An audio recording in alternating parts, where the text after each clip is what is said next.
Petrus di penjara.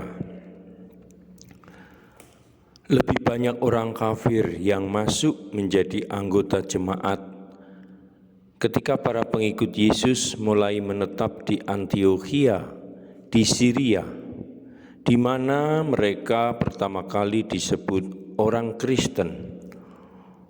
Orang baik yang bernama Barnabas memimpin jemaat Allah di situ dan mengundang Saulus untuk membantu dia mengajar orang-orang Kristen baru. Sementara itu mulai terjadi kekacauan di Yerusalem. Raja Herodes membunuh Yakobus, saudara Yohanes, dengan pedang. Kemudian ia memasukkan Petrus ke dalam penjara dan dijaga oleh 4 regu serdadu. Jemaat mendoakan dia dengan tekun. Pada malam sebelum pengadilannya, Petrus yang diikat dengan 2 rantai sedang tidur di antara 2 prajurit. Sementara itu prajurit-prajurit pengawal sedang mengawasi pintu penjara. Tiba-tiba malaikat Tuhan menampakkan diri dan cahaya menyinari ruangan itu. Malaikat itu membangunkan Petrus dan berkata, "Bangunlah segera." Maka lepaslah rantai dari tangan Petrus. Kemudian malaikat itu berkata, "Kenakanlah ikat pinggang dan sandalmu." Petrus pun melakukan demikian.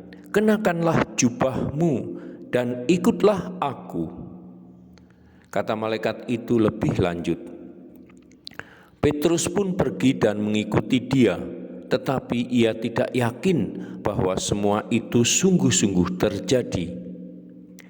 Ia mengira bahwa ia melihat sebuah penglihatan. Mereka melewati penjagaan pertama, kemudian penjagaan kedua. Ketika mereka tiba di pintu gerbang yang mengarah ke kota, pintu itu terbuka dengan sendirinya. Setelah berjalan beberapa lama, malaikat itu tiba-tiba menghilang dan meninggalkan dia. Kemudian Petrus mulai sadar dan berkata, "Sungguh Tuhan telah mengutus malaikatnya dan menyelamatkan aku dari tangan Herodes." Saudara dan sahabatku, demikian